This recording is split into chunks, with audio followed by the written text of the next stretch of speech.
The January transfer window has gone ahead and slammed shut, and in today's video we're going to be ranking each championship club by the business they've done in the January window. And as always, I want to get your guys' thoughts on this one in the comments down below. How would you personally rank your club's transfer window? But without any further ado, let's get into the ranking. We'll start out with my club, Preston North End, because I feel like we'll set the tone for the rest of the video and to know where to gauge each of the other clubs, because I feel like we are sort of slap bang in the middle. I'm going to chuck North End into the C tier. We got a deadline day deal over the line for Josh Onomah. Really excited about that one. I know he's not played all too much football this season, but 2 previous promotions on his CV. I think we were crying out for another creative midfielder and someone who will chip in with more goals from midfield. The reason I'm not going to give us anything higher than a C is the fact that it's all very short-term planning. You know, a couple of loan deals, one for Liam Delap, one for Tom Cannon, and then Onomah on a 6-month contract, and the fact that this is Ryan Lowe's 3rd transfer window at North End and we've still not signed a right wing back despite playing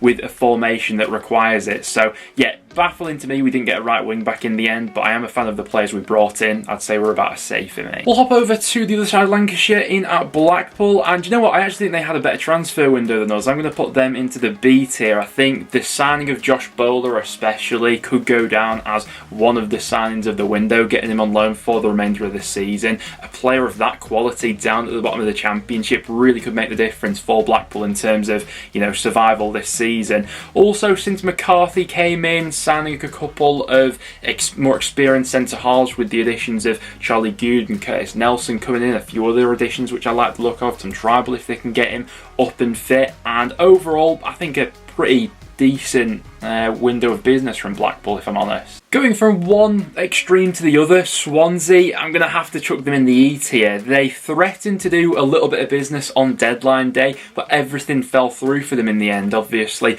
Looked at one point like they were going to land a loan deal for Carlon Grant, and while he's not been in sparkling form, I at least think he would have been a decent option for Swansea, particularly as someone that could have played off the number 9, but nothing materialised in the end, no new additions, and for a side who potentially could have threatened for a top 6 place in the second half of the season, I'm not sure that's going to happen now with the lack of business. You know, to let Obafemi go, not bring in any replacements, I think it's poor planning from Swansea, I really do. Burnley, I just think have absolutely smashed the transfer window once again. They're going straight into the A category. The biggest signing of the window, Lyle Foster, once again Burnley using their European scouting network, a few other examples of that with the players they signed. They also managed to secure a decent looking loan fee for sending out Weghorst out to Manchester United, and overall I think Burnley have just smashed it once again like they did in the summer. QPR and their transfer business, I'm going to chuck them into the D tier. I do like the addition of Jamal Lowe. I think he'll score quite a few goals for them from now until the end of the season, but the fact that he was their only addition in the January window, I think it just leaves them so short in several positions.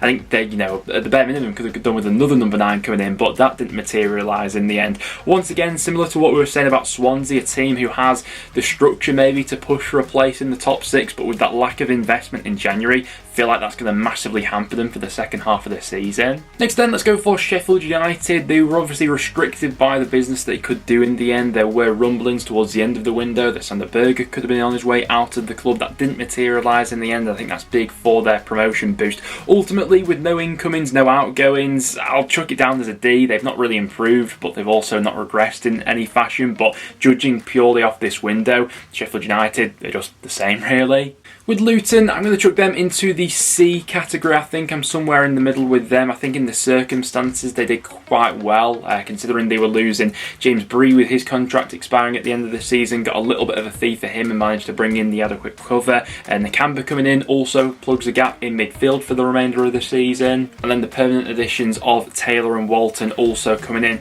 Perhaps still feels like they are a little bit light in the centre-half position, and maybe that could hamper them in the second half of the season. But yeah, somewhere along those lines for Luton, I'd say. Sunderland is a really difficult one because I actually feel like of the players that they've brought in, they've once again had another really steady and quite progressive transfer window. You know, they fought off a hell of a lot of championship clubs to get that loan deal for Joe Geldhart over the line in the end, and they have added some more depth into a few positions. However, the critical thing is Ross Stewart's now out for this season, and they've literally just got Joe Geldhart as an option up front. You know, Ellis Sims was recalled earlier on with Everton taking him back.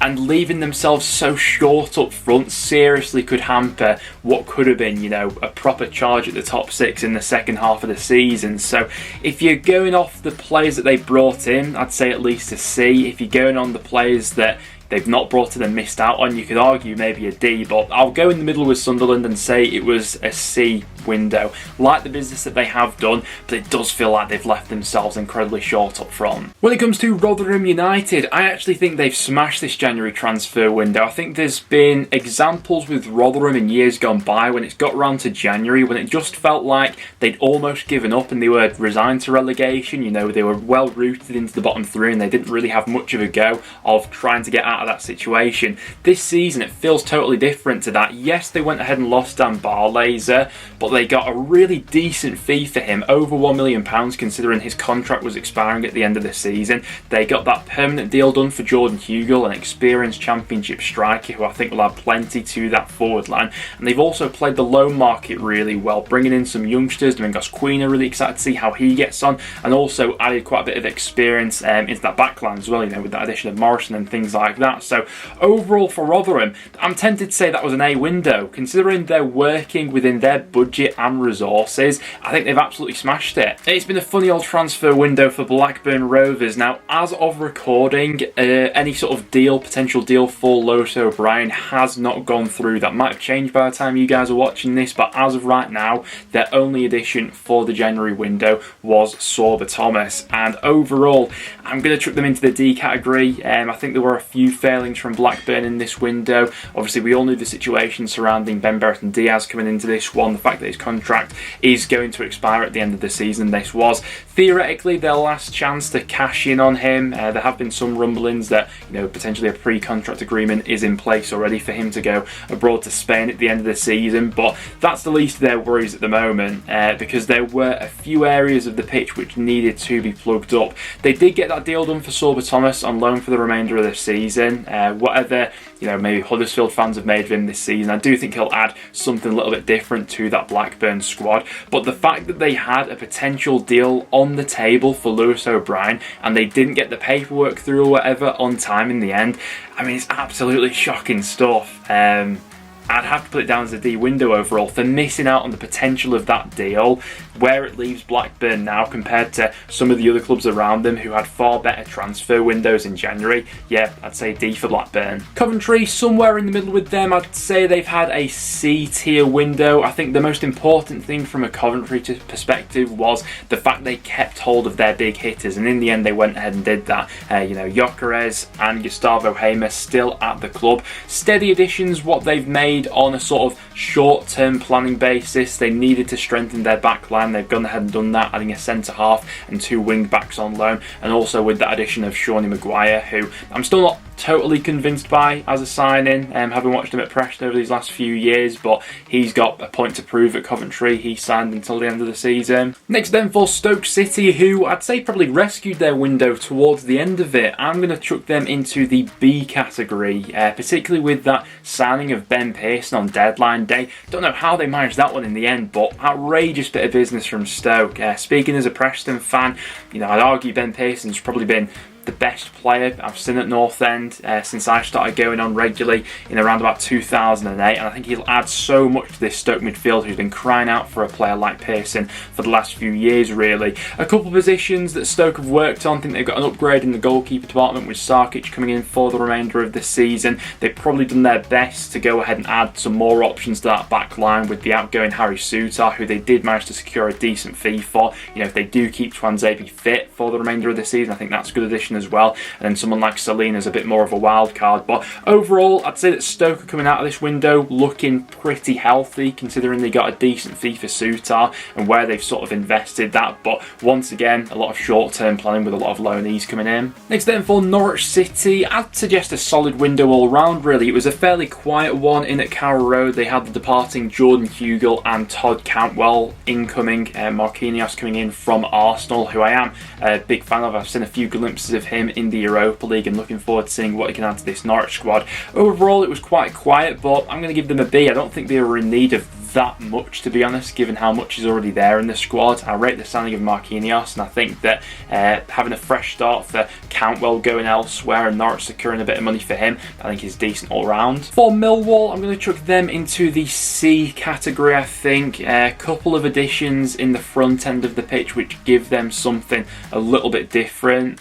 With the additions of Watmore and Burt coming in, two players who are quite comfortable playing in those wide roles for Millwall. Does feel like they were probably lacking another out-and-out number 9 though. Obviously they were chasing that deal for Nisbet, but in the end that didn't materialise. So overall, middle of the road sort of window for Millwall, I'd say. Huddersfield knew they were going to be coming into a tricky window and it was going to be tough to convince players to join them in the situation that they are in the Championship at the moment. And with some of their players, feels like they would have been great signings, you know, a few years ago, you know, the Knockouts and the Lowtons of the world and things like that. It was absolutely vital that they got a goalkeeper in, and in the end they went ahead and did that. Thomas Vaglik actually comes with a decent reputation as well, and has a bit of European pedigree about him. Still feels like they are short though, and could have gone in for another midfielder and left back. And overall, I'd probably say it was a D sort of window. Am I convinced that Huddersfield are going to stay up now on the back of that January window? I can't say I am. Bristol City is a bit of a difficult one to judge because they've lost a player as big as Semenyo, who undoubtedly, you know, leaves a massive void to be filled and probably makes them weaker. But in the circumstances, I feel like they've done pretty well with the recruitment they have done and players they have brought in.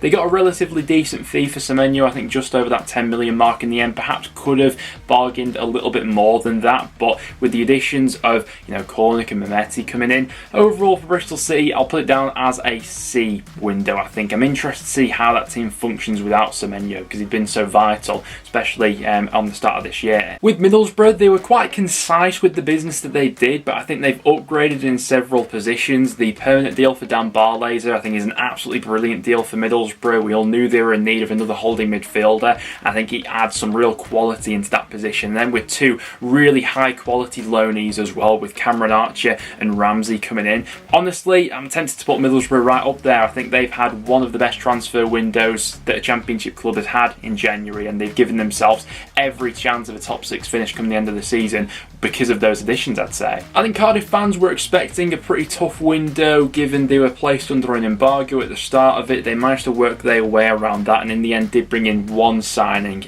bringing in another forward, which was absolutely pivotal. Getting Sorry-Kaba on loan for the remainder of this season. Overall, it wasn't a vintage window for Cardiff and they had to be extremely restricted with how they went ahead and did their business, but I wouldn't say it was an A tier like Swansea. I'd move it up into around about the D tier. I still have my worries about Cardiff, if I'm honest. Given the run of form Birmingham are currently on, I think they knew they had quite a bit of work to do in this window. Did they do all of that in the end? I'm not so sure. With what they're working with now, am I completely convinced that they will be skirting away from a relegation battle?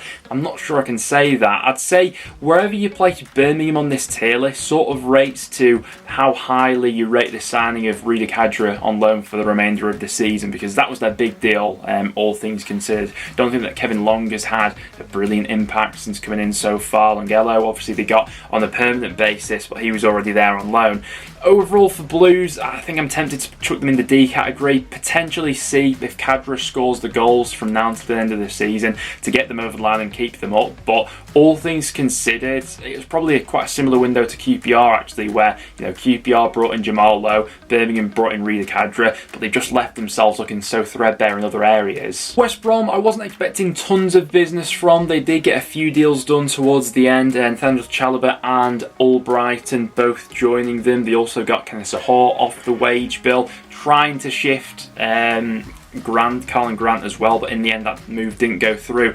I think it was a steady window, all things considered, for West Brom. I'm going to chuck them into the C category. Had they got that deal over the line for Amari Hutchinson, I'd have probably put them in the B category, but as that wasn't the case, I think C probably suits them. Steady window all round. When it comes to the window that Watford have had, I think they probably spent a portion of January sort of rectifying some of the mishaps and missteps they took in the summer transfer window, but all things considered, I'd say it's been a pretty decent window for Watford actually. There's been been a real mix in their recruitment of players they've invested in for the futures, players who will have an immediate impact both on the short term and long term basis. Koenig was their biggest deal in the end. A few others which I like the look of. Ferreira's already had an impact coming in at right back. Porteus I like, Sombalonga on a short term basis, and then a few loanees as well. Honestly, I'm going to say for Watford, B, transfer window. I do think that Bilic has the tools to work with now, whereby this is, a squad which should be bare minimum getting the top 6. When it comes to Hull, they've been quite selective with the deals that they've done in January, certainly compared to how they were going about things in the summer transfer window, but I do think they've boosted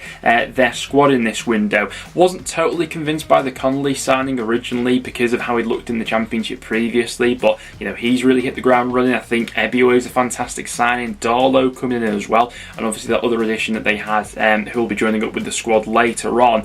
All things considered, I'm tempted to give Hull a B, some really good loan signings there, which I think will get them over the line for the second half of the season and carry on this sort of gradual improvement under Rossini. Reading, they were massively restricted with what they could have done in this window. I think I'd probably put it down as a D, maybe a C given the circumstances, but this all depends on how Casti goes ahead and performs. I think he comes with quite a reputation from Chelsea's youth academy, but he is yet to make a senior appearance, so I'm expecting him to take a bit of an adaptation period. Of course, they can still go ahead and sign free transfers, but from Reading's perspective, it's about getting players out before they bring them in. Finishing it off then with Wigan Athletic, who are probably in need of more than anyone else in this transfer window. They have done a fair few deals, primarily working with loan deals. Do I feel like they've boosted their squad a little bit? Is it to the degree where I think they'll stay up now though? I'm not so sure. I'd probably put Wigan's window down as a D as well. The signings of Corker and Kelly go ahead and boost them at the back. They've also invested in a few loanees on loan, and that exciting one that came in late on, Senani. I am excited to see how he gets on, because I do think there is a player in there. We saw glimpses of that in the Norwich shirt, but more so probably at Huddersfield on loan last season. Do I feel Wigan have had the same intent in the transfer market as the likes of Rotherham, Blackpool, Hull, some of the other sides that are around them though? I'm not so sure. But there we have it, guys. Those are my rankings for each club in this transfer window. Would you agree with my selections? Any clubs that you change around there? Looking at it now, to be fair, I was maybe a little bit harsh on Sheffield United because I don't think they particularly needed anything in the transfer window, and it's important that they kept hold of players. So to balance it up, maybe I'd put Sheffield United in the C tier if I needed to move anyone about a little bit. But overall, I think I'm pretty happy with those rankings. Let me know down below if you go ahead and change anything. And thanks very much for tuning in and watching, guys. And I'll see you all in the next one.